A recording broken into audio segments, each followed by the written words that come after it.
ஏசாயா 41 10வது வசனம். பயத்தை வெல்லும் 5 வாக்குறுதிகள். நீ பயப்படாதே, நான் உன்னுடனே இருக்கிறேன். திகையாதே, நான் உன் தேவன். நான் உன்னை பலப்படுத்தி உனக்குச் சகாயம் பண்ணுவேன். என் நீதியின் வலதுகரத்தினால் உன்னை தாங்குவேன். ஏசாயா 41 10 பயத்தை வெல்லும் 5 வாக்குறுதிகள். 1. பயப்படாதே, நான் உன்னுடனே இருக்கிறேன். நாம் ஏன் பயப்படத் தேவையில்லை?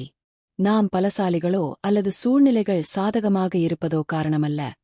பிரபஞ்சத்தை படைத்த தேவன், நான் உன்னுடனே இருக்கிறேன் என்று சொல்கிறார்.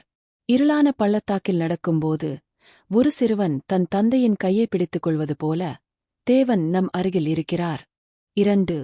திகைக்காதே, நான் உன் தேவன். திகைப்பு என்பது திசை தெரியாமல் தவிப்பது.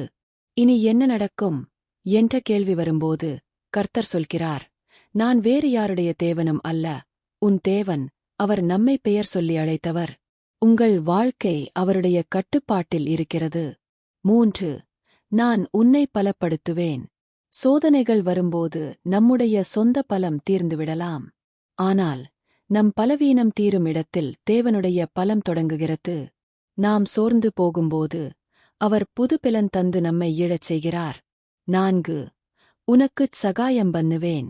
உதவி செய்ய ஆளில்லாத சூழ்நிலையில் நீங்கள் இருக்கலாம்.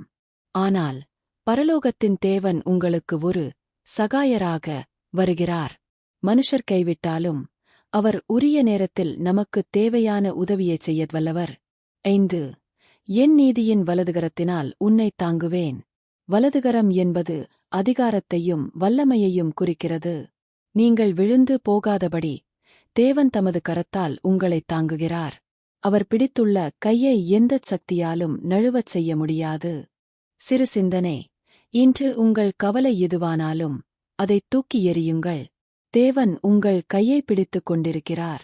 உலகம் உங்களை முதுகை காட்டி ஓடு என்று சொல்லலாம். ஆனால் தேவன், பயப்படாதே, நான் இருக்கிறேன் என்கிறார். இன்று இந்த விசுவாசத்தோடு உங்கள் நாளை தொடங்குங்கள். கர்த்தர் உங்களோடு இருக்கிறார். ஆமென்.